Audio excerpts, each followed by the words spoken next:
नमस्कार दोस्तों, आइए मैं सभी का स्वागत करता हूँ हमारे क्वार्टर सर्कल में। हमारी टीम का नाम है प्रगति। प्रगति मींस प्रोग्रेस।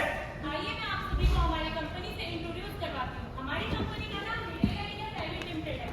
यह हरियाणा के बावल लोकेशन पर स्थित है। इसका एस्टेब्लिशमेंट 2006 में हुआ था। हमारी कंपनी के प्रोडक्ट है स्पार्क प्लग और ऑक्सीजन सेंसर। यह हमारी कंपनी का ग्लोबल नेटवर्क है। हमारी कंपनी के ऑल ओवर 20 मैन्युफैक्चरिंग प्लांट है, जिसमें 6 मैन्युफैक्चरिंग प्लांट जापान और 1 मैन्युफैक्चरिंग प्लांट इंडिया से है। ये हमारी प्रोडक्ट रेंज है, इसमें spark plug, oxygen sensor, knock sensor, glow plug और प्लग कैप आते हैं। ये हमारी कंपनी के वैल्यूएबल कस्टमर है, जिसमें मेजर ओईएम शामिल है। अब मैं आपको हमारी कंपनी की क्वालिटी सेक्टर टीम से इंट्रोड्यूस करवाती हूँ। हमारी टीम फैसिलिटेटर है मिस्टर किशन साहब, टीम लीडर गौरव सैनी, मैं हूँ, टीम मेंबर पारुल और team member Ravi Dhiman, team member Abhishek Kumar, team member Sandeep Mewna. हमने अपना एक क्वार्टर सर्कल 12 मई 2022 को स्टार्ट किया जिसकी फ्रीक्वेंसी प्रत्येक शुक्रवार को होती थी और हमारा मीटिंग समय 60 मिनट होता था। और इस किसी के दौरान हमने 23 मीटिंग कंडक्ट की। मीटिंग की टाइमिंग शाम को 4 बजे से 5 बजे के बीच रहती थी। सितंबर 2022 को हमने हमारा क्वालिटी सेक्टर सक्सेसफुली कंप्लीट किया। This is the level identification graph. मैं आप लोगों को बताना चाहूंगा कि ये हमारी टीम का पहला क्वालिटी सर्कल था, जिसके लिए हमने स्किल और नॉलेज के बेस पे हमारी टीम को लेवल आइडेंटिफिकेशन ग्राफ बनाया और पाया कि हमारी टीम जो है जोन सी में स्टेबल करती है। जैसे कि आप सभी जानते हैं, किसी भी कार्य को करने से पहले उसके लिए एक मास्टर प्लान की आवश्यकता होती है। यह हमारी QCC का मास्टर प्लान है, जो कि PDCA साइकिल पर आधारित है। Step 1 team selection. टीम को सिलेक्ट करने के लिए सबसे पहले हमने अपने टीम मेंबर्स को इकट्ठा किया और शो फ्लोर पर आ रही सभी प्रॉब्लम्स को आइडेंटिफाई किया। आइडेंटिफाई करने के बाद हमने उनको PPCDCA मेथड का यूज करते हुए एक रेटिंग दी। रेटिंग देने के बाद हमने पाया कि टू रिड्यूस द डिफेक्ट ने एक हाई रेटिंग स्कोर की है, तो हमने डिसाइड किया कि हम डिफेक्ट रिडक्शन पर काम करेंगे। So our theme is defect reduction. Step 2 data collection. अपनी करंट सिचुएशन को जानने के लिए हमने लास्ट 4 मंथ्स का डिफेक्ट डाटा कलेक्ट किया और परेटो टूल के माध्यम से हमने एक लाइन चार्ट बनाया, जिसमें हमने कुछ मेजर डिफेक्ट पाए, जो कि our first defect is 16 press NG, second defect insulation NG, third defect laser monitoring energy और हमने डिसाइड किया हम 3 मेजर डिफेक्ट्स पर कार्य करेंगे।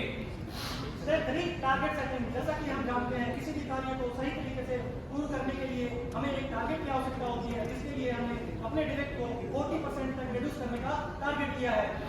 Step 4 root cause analysis. Root cause analysis करने से पहले आइए हम जानते हैं हमारे डिफेक्ट्स के बारे में कि हमारे डिफेक्ट हैं क्या।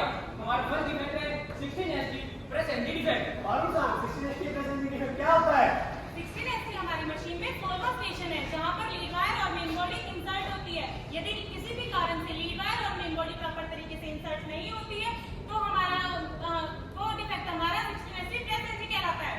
16ST प्रेस एनजी डिफेक्ट के पॉसिबल कॉज को जानने के लिए हमने विजुअल डायग्राम बनाया, जिसमें man, material, machine and method से रिलेटेड सभी पॉसिबल कॉज को नोट डाउन किया और इन सभी पॉसिबल कॉजेस को हमने लिस्ट किया और इन सभी पॉसिबल कॉजेस को अपने स्टेटस पैकेज वैलिडेट करने के लिए हमने सभी टीम मेंबर्स को रिस्पांसिबिलिटी एलोकेट की, जिसमें कुछ कॉजेस निकल कर आए जो कि हमारे स्टैंडर्ड से डेविएट कर रहे हैं और हमारे डिफेक्ट से लिंक है। इसके लिए हमने वायर एनालिसिस किया। मेन बॉडी और लीड वायर प्रॉपर्ली इंसर्ट नहीं हो रही थी, क्यों नहीं इंसर्ट हो रही थी? क्योंकि इंसर्शन के दौरान लीड वायर स्विंग कर रही थी, लीड वायर स्विंग क्यों कर रही थी? क्योंकि हमारे इंडेक्स की रोटेशन स्पीड ज्यादा थी। क्या यही इनपुट है? हाँ, यही हमारा रूट कॉज था, हमारे इंडेक्स की रोटेशन स्पीड ज्यादा थी। तो उसके लिए हमारे पास क्या आइडिया है? इससे हमारी टीम से आइडिया आया कि क्यों ना हम इंडेक्स की रोटेशन स्पीड को ऑप्टिमाइज करें। तो काउंटर मेजर क्या है? काउंटर मेथड में हमने मेंटेनेंस की मदद लेते हुए अपने इंडेक्स की रोटेशन स्पीड को ऑप्टिमाइज किया। तो आइए मैं आप सभी को बताना चाहूंगा before and after condition. Before condition हमने इंडेक्स की स्पीड को before condition index speed is very high and after condition हमने इंडेक्स की स्पीड को ऑप्टिमाइज किया है। इसके बाद हमने इसको लाइव पर इंप्लीमेंट किया, जिसमें हमने 2 वीक तक डाटा को ऑब्जर्व किया और इसको हमने जब डाटा को चेक किया तो हमने पाया जो हमारा 40% टारगेट है, इसके अगेंस्ट में हम अपना टारगेट अचीव नहीं कर पा रहे हैं। तो हमने डिसाइड किया कि हम अगेन वाइवा एनालिसिस करेंगे। इसके बाद हमने अपनी टीम को इकट्ठा किया और फिर से मशीन पर व्यापा किया। उस दौरान हमने पाया हमारी मेन बॉडी पर लीड वायर प्रॉपर्ली इंसर्ट नहीं हो रही थी, क्यों नहीं इंसर्ट हो रही थी? क्योंकि इंसर्शन के दौरान लीड वायर स्विंग कर रही थी, लीड वायर अभी भी स्विंग क्यों कर रही थी? क्योंकि जिस चैनल में लीड वायर मूव करती थी उस चैनल में गैप जाना था। क्या यही इनपुट है? हाँ, यही हमारा रूट कॉज था। इसके लिए हमने डिसाइड किया कि क्यों ना हम चैनल गैप को मिनिमाइज करें। तो इसके लिए हमारे पास क्या आइडिया है? इसके लिए हमारे पास आइडिया आया और हमने अपने चैनल गैप को एक थर्माकोल का शीट का यूज करते हुए इस गैप को कम किया। जैसा कि आप देख सकते हैं हमारी बिफोर एंड आफ्टर है, एक एनिमेशन के माध्यम से आपको सुनाना चाहूंगा। ये हमारा चैनल गया था जिसमें एयर ज्यादा होने की वजह से हमारी वीडियो स्विंग कर रही थी और जब मेन बॉडी और वीडियो ट्रांजिशन के दौरान आती थी तो वो उस टाइम पे हमारा 16 एचडी डिफेक्ट प्रोड्यूस हो रहा था। आफ्टर की कंडीशन में हमने चैनल के गैप को कम किया और देन जब हमने इसको इंप्लीमेंट किया और जब डाटा मॉनिटर किया तो हमने पाया कि इस काउंटर मेजर को इंप्लीमेंट करने के बाद हमने अपने डिफेक्ट को 94% तक रिड्यूस किया है और टारगेट इज। आइए हम बात करते हैं हमारे नेक्स्ट डिफेक्ट की। हमारा नेक्स्ट डिफेक्ट है इंसुलेशन एंटी डिफेक्ट। अरुण साहब, इंसुलेशन एंटी डिफेक्ट क्या होता है? लो कंडक्टिंग बॉडी मेन बॉडी और लीड वायर के बीच में अगर मेटल पार्टिकल आ जाता है जिससे शॉर्टिंग होती है, शॉर्टिंग होने के कारण कंडक्शन होती है, कंडक्शन जिस पार्ट में कंडक्शन होती है वो पार्ट इंसुलेशन एनजी कहलाता है। इंसुलेशन एंटी डिफेक्ट के सभी पॉसिबल कोड्स को जानने के लिए हमने डिस्काउंट डायग्राम बनाया जिसमें man material machine and method से रिलेटेड सभी पॉसिबल कोड्स को नोट डाउन किया। अगेन इन सभी पॉसिबल कोजेस को हमने लिस्ट किया और अपने टीम मेंबर्स को रिस्पांसिबिलिटी एलोकेट की इनको स्टैंडर्ड के अगेंस्ट वैलिडेट करने के लिए और इनमें हमने फिर से कुछ कोजेस पाए जो हमारे डिफेक्ट से रिलेट कर रहे हैं। इसके लिए हमने वाई वाई एनालिसिस किया।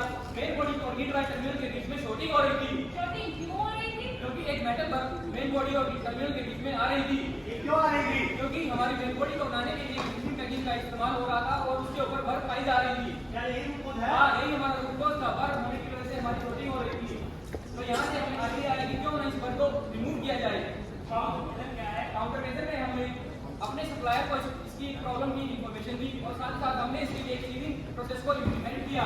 ये हमारी सीलिंग प्रोसेस थी और ये हमारी प्रिंटिंग पैकिंग जो हमारे पार्ट में यूज होती थी इसके लिए हमने सीलिंग प्रोसेस को इम्प्लीमेंट किया। और उसके बाद जब हमने प्रिंटिंग पैकिंग को अपनी प्रोसेस में यूज किया और उसके बाद हमने देखा कि हमारे इस इफेक्टिवनेस 90% रिड्यूस हुआ है तो टारगेट इज अचीव। आइए हम बात करते हैं हमारे थर्ड डिफेक्ट की जो कि है laser monitoring error defect. Abhishek sir, laser monitoring error defect क्या है? हमारे यहाँ पार्ट पर एक लेजर वेल्डिंग प्रोसेस होती है और लेजर वेल्डिंग प्रोसेस के दौरान लेजर बीम लेजर प्रोग्राम के द्वारा जज की जाती है और जब यह प्रोग्राम जजमेंट पार्ट पर एनजी देता है तो यह लेजर मॉनिटरिंग एरर कहलाता है।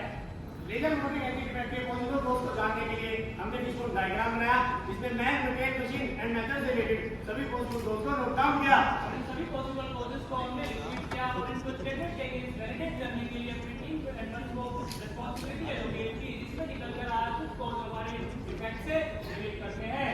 पॉसिबल कोड फाइंड आउट करने के बाद हमने अपने मशीन पर आए लास्ट 30 एनजी पार्ट्स को कलेक्ट किया और उनका वेवफॉर्म चेक किया। इस दौरान हमने पाया कि प्रोग्राम द्वारा हाई स्टिक वैल्यूज को एनजी जज किया गया है और साथ ही साथ हमने इन सभी पार्ट्स को इंस्पेक्शन किया और इंस्पेक्शन के दौरान हमने पाया कि सभी में हमारे जितने भी एनजी पार्ट्स थे ये फंक्शनली और ओके थे।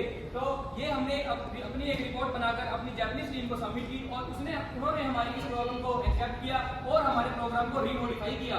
रीमोडिफाई करने के बाद जब हमने इस प्रोग्राम को अपनी मशीन पर इंप्लीमेंट किया और उसकी इफेक्टिवनेस को देखा तो हमने पाया कि हमने अपने इस डिफेक्ट को 89% तक रिड्यूस किया है। सो टारगेट इज ये हमारे सभी डिफेक्ट्स का कंफर्मेशन है। जैसा कि हमने टारगेट लिया था कि हम अपने डिफेक्ट्स को 40% तक रिड्यूस करेंगे।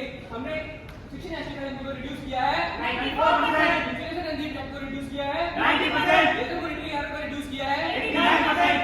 Step 7 standardisation and horizontal deployment. हमने अपने काउंटर मेजर्स को स्टैंडर्डाइज किया और साथ ही साथ हमने इसको होरिजॉन्टल डिप्लॉयमेंट करते हुए हमारी अन्य लाइनों पर भी इंप्लीमेंट किया और इस इंप्रूवमेंट को हमने अपने सभी जापानीज ग्रुप को भी शेयर किया। लेवल आइडेंटिफिकेशन, जैसा कि हमने बताया जब हमने अपना क्वालिटी सर्कल स्टार्ट किया था उस टाइम पे हमने अपनी टीम को नॉलेज और स्किल के बेस पे हमने लेवल आइडेंटिफिकेशन किया था और पाया था कि हमारी टीम जो है सी जोन में स्टेबल है। जब हमने ये क्वालिटी सर्कल कंप्लीट किया उसके बाद हमने दोबारा से लेवल आइडेंटिफिकेशन ग्राफ बनाया और हमने पाया कि हमारी टीम जो है सी जोन से डी जोन में आ चुकी है। इसका मतलब हमारी टीम की स्किल जो है इंप्रूव हुई है। Step 8 problems remain. जैसा कि हमने एक इंसुलेशन एनजी के लिए एक प्रोसेस को ऐड किया था सीलिंग प्रोसेस को, तो जो कि हमारे लिए एक बेस्ट प्रोसेस थी। इसके लिए हमने रेगुलर अपने सप्लायर से डिस्कशन किया कि या तो इस प्रॉब्लम को अपने एंड पर सॉर्ट आउट करे या फिर हमें सीलिंग करने के बाद ओके प्रोडक्ट को दे। ये हमारे ये मास्टर प्लान का प्लान वर्सेस एक्चुअल है जिसको हमने दिए गए समय पर पूर्ण किया है।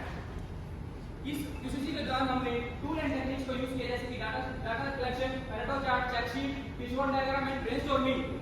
और जैसा कि हम सभी लोग जानते हैं कि क्वालिटी सर्कल को करने के बाद हमें कुछ टेंजिबल और इनटेंजिबल बेनिफिट्स होते हैं। आइए मैं बात करता हूं टेंजिबल बेनिफिट्स की। हमारी इसके अंदर जितने भी डिफेक्ट्स थे उनको रिड्यूस करने के बाद हमने देखा कि हमने पर मंथ अप्रोक्स 20,000 सेव किए हैं और अगर मैं साल की बात करूं तो साल में हमने 2,40,000 रुपए सेव किए हैं। आइए अब हम बात करते हैं इंटेंजिबल बेनिफिट्स की, जो कि हमारे लिए एक बहुत ही महत्वपूर्ण है। इस QCC के दौरान आवर